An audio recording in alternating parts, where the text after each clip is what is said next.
And if you can kind of trust people to do that, to get you to that spot, it works really, really well because it's gentle. It's not, you're wrong, mate. You can't say that. Yeah. It's like, you can say it, but you've equally got to listen to people who may disagree with you. So you're constantly trying to find a way to bring that conversation together and fuse it and merge it. And perhaps it is a legal training that is helpful for me in doing that, in considering that there are alternatives and there's reasons for alternatives. Especially in different locations in the country. Yeah. And did you ever have a time where you listened to a lot of radio? It's a Gold Coast first. In the worlds before Monkey, primal chaos reigned.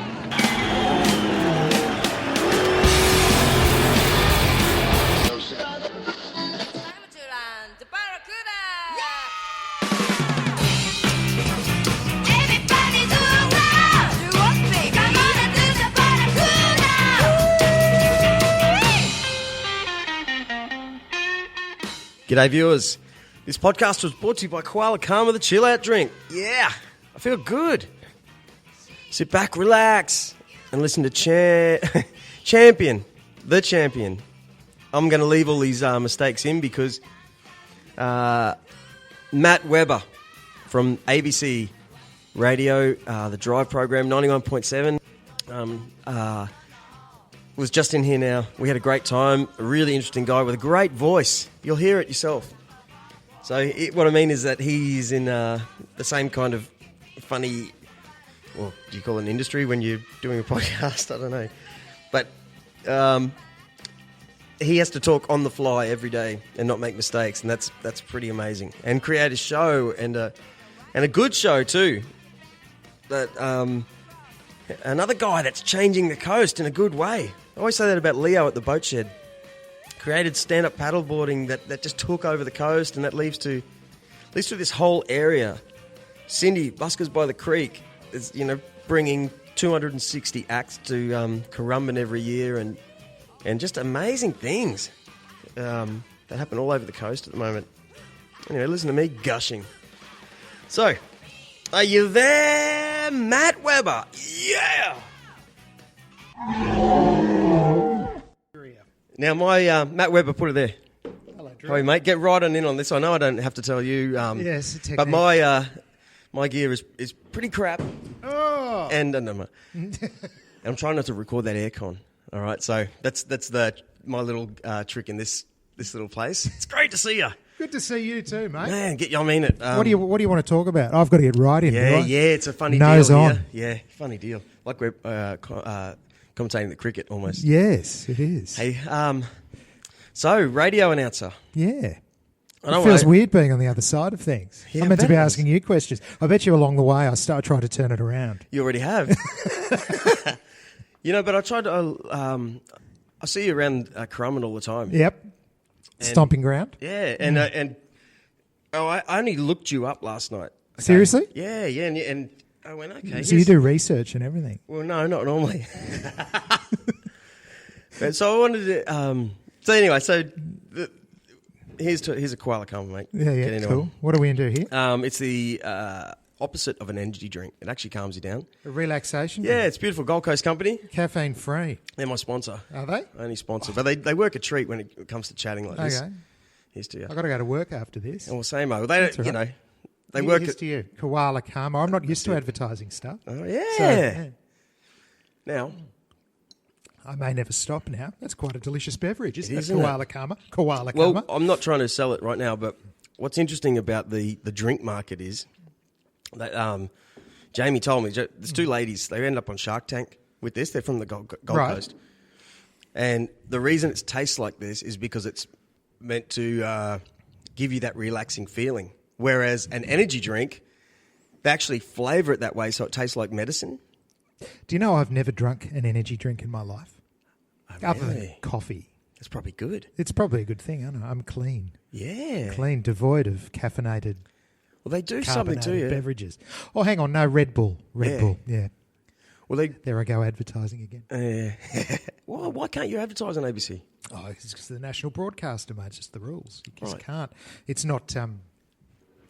it's it would be seen as an unfair advantage because the ABC's funded by government, whereas private radio ventures have to fund their own way. So we can't take from the government and then raise revenue from advertisers as well. That'd be ridiculous. But do you find yourself wanting to speak about a thing and go, oh no, that was so close to, what do they call it? The advertorial type stuff. Yeah, and didn't one of the big names get caught? What do they call it? Oh, geez, it escapes me Cash right for now. comment. Cash for comment, No. where you happen to be talking about Toyota cars all the time. All the time, no, it never happens. Okay. Yeah, we had this conversation. I mean, sometimes you can't help but drive. Like yesterday I was talking about my first car. Well, one of my first cars that I had that had a bodgy alternator and I used to have to whack it with a bit of steel to make the thing work. And it was a Mazda. So I can talk about having a Mazda 929 back in 1980, whatever it was. Right. But I can't say that, I can't advocate sneakily that Sure. I'm a fan of Mazda motor cars. It's the only one I've ever owned. Wow. But, it never comes up. It's not an issue. Are there any you want to get out now and go, oh, I love Mazda cars. God, I just want to get it out and say it. I did love that car.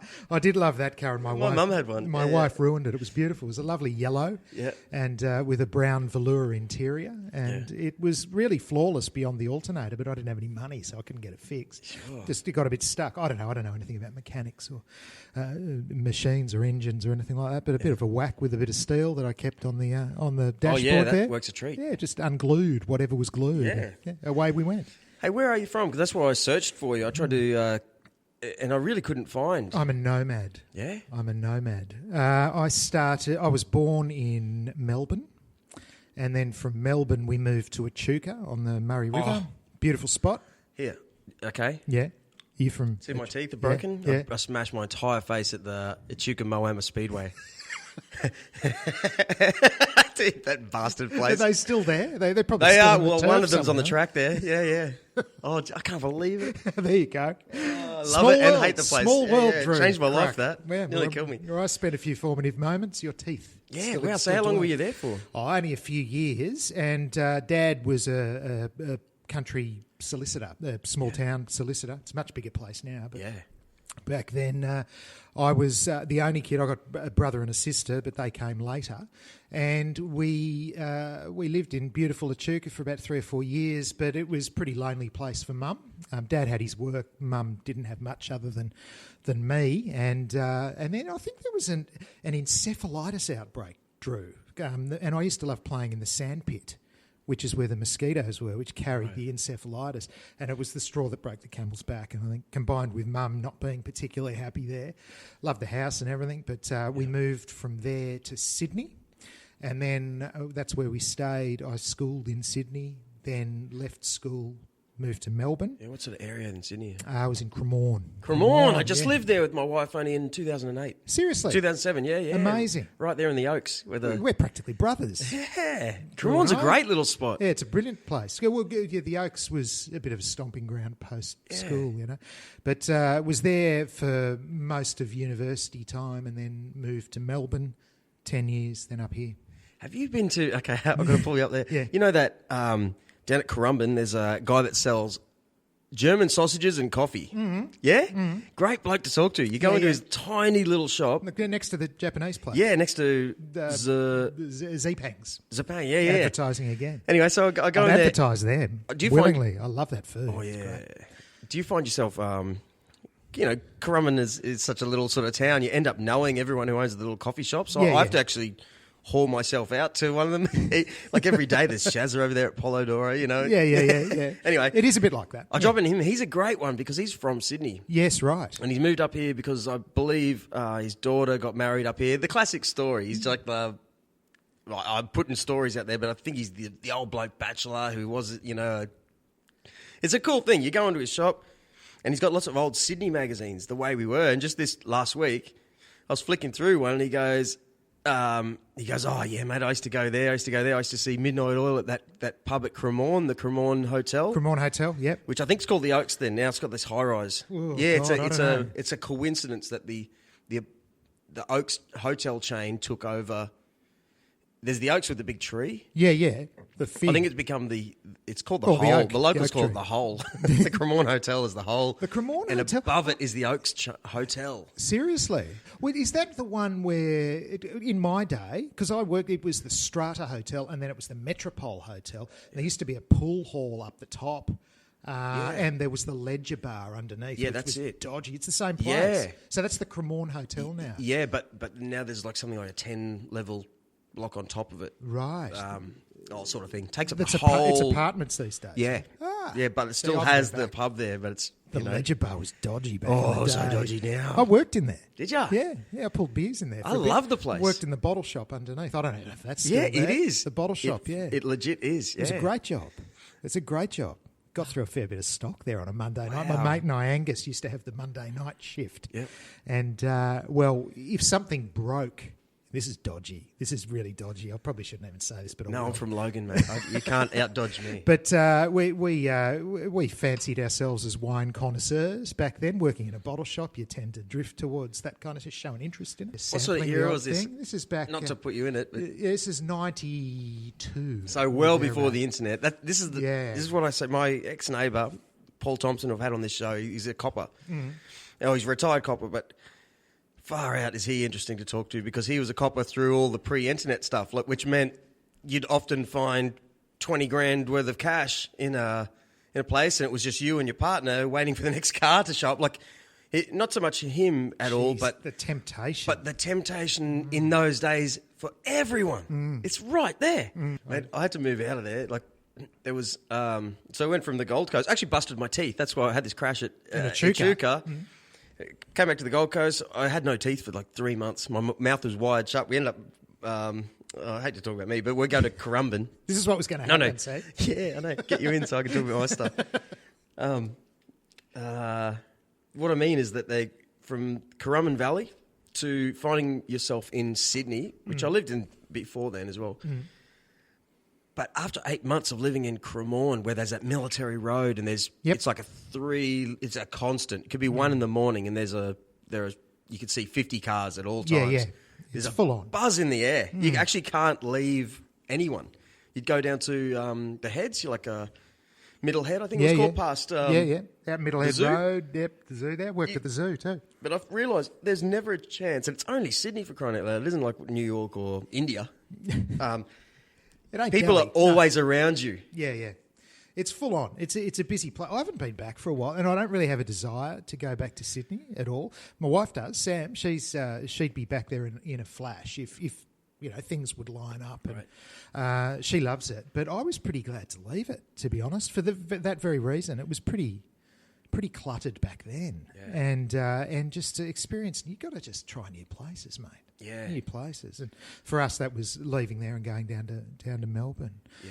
But which equally big city in a different kind of way. But we've sort of slowly scaled it back to live this valley lifestyle now. Yeah. Well, how long have you been here for then? It's 10 years. 10 years this year. Nice. Seems to happen in 10-year blocks. 10 years post-school in Sydney, 10 years Melbourne after that. Okay. And now we're coming up to our 10th year here. I thought we'd only be here for 6 or 12 months. Wow. But we've settled in and we're part of it now. So you were in law.